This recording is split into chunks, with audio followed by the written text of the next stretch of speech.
Welcome to Sneha's cooking diary. இன்னைக்கு Sneha's cooking டைரியில் நம்ம பீட்ரூட் ஃப்ரை பண்ணிக்கலாம். சிம்பிள் ஃப்ரை தான் இது. அதுக்கு ஆயில் ஊற்றிக்கலாம். பீட்ரூட்டு இது மாதிரி ஸ்லைசஸாக கட் பண்ணி வச்சுக்கோங்க.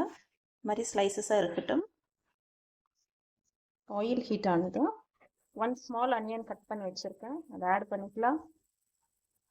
கறி லீவ்ஸ் ஆட் பண்ணிக்கலாம். பச்சை மிளகா ஒரு 3 போட்டுக்கலாம். ginger garlic paste 1 spoon add பண்ணிக்கலாம். அனியன்ஸ் ginger garlic paste நமக்கு ரா ஸ்மெல் போகிற வரைக்கும் நம்ம ஃப்ரை பண்ணலாம். மஞ்சள் தூள் போட்டுக்கலாம். ஆல்ரெடி நம்ம பச்சை மிளகா போட்டிருக்கோம், அதனால ஒரு 1/2 ஸ்பூன் அளவு சில்லி பவுடர் ஆட் பண்ணிக்கலாம். இந்த ஆயிலே இது நம்ம ஃப்ரை பண்ணலாம். நல்லா மிக்ஸ் ஆகட்டும். அவ்வளோதான். இது ஒரு சிம்பிள் பீட்ரூட் ஃப்ரை. நாங்கள் ஸ்கூல் படிக்கும் போது எங்கள் அம்மா எங்களுக்கு அதிகமாக செஞ்சு கொடுப்பாங்க. புளி சாப்பாடு செஞ்சுட்டு இந்த பீட்ரூட் ஃப்ரை செஞ்சு கொடுத்துருவாங்க. சூப்பராக இருக்கும் சாப்பிட்றதுக்கு. இதெல்லாம் இது வந்து நம்ம இந்த மாதிரி ஜிஞ்சர் கார்லிக் ஆனியன் கறி லீவ்ஸ் எல்லாம் போட்டு செய்யும் போது இது வந்து நம்மளுக்கு ஒரு மட்டன் சாப்பிட்ற மாதிரியே இருக்கும் டேஸ்ட்டு. நம்ம கட் பண்ணி வச்சுருக்க பீட்ரூட்ஸ் எல்லாம் ஆட் பண்ணிக்கலாம். 1 டீஸ்பூன் அளவு சால்ட் போட்டுக்கலாம். சால்ட் போட்டுட்டு நம்ம வெஜிடபிள் குக் ஆகிறதுக்கு தண்ணி ஊற்றிக்கலாம். பீட்ரூட் குக் ஆகணும். ஒரு 1 கிளாஸ் அளவு வாட்டர் ஊற்றிக்கோங்க.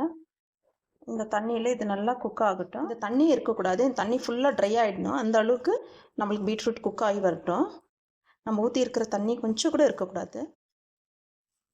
அந்த பீட்ரூட்டை நான் க்ளோஸ் பண்ணி ஒரு 15 மினிட்ஸ் விட்டேன். மீடியம் ஃப்ளேமில் வச்சு 15 மினிட்ஸ் விட்டேன். தண்ணி எல்லாம் நல்லா ட்ரை ஆகிடுச்சு. வெஜிடேபிளும் நம்மளுக்கு குக் ஆகிடுச்சு. சூப்பராக நம்மளுக்கு இந்த மசாலையில் வெஜிடேபிள் நல்லாவே குக் ஆகிடுச்சு. இப்போ நான் கட் பண்ணி காமிக்கிறேன். அப்படியே பாருங்க, பீட்ரூட் நல்லா குக் ஆகிடுச்சு நம்மளுக்கு இந்த மசாலையில்.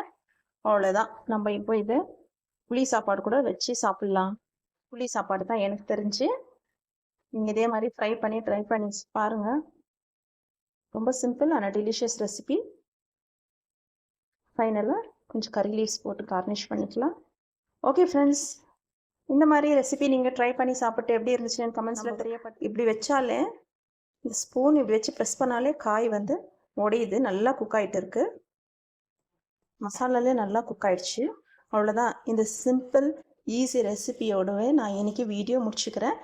எப்படி இருந்துச்சுன்னு என் கமெண்ட்ஸில் தெரியப்படுத்துங்க. தேங்க்ஸ் ஃபார் வாட்சிங். பை. இது வரைக்கும் சப்ஸ்கிரைப் பண்ணாதுங்க, சப்ஸ்கிரைப் பண்ணுங்கள், லைக் பண்ணுங்கள் ஃப்ரெண்ட்ஸ்.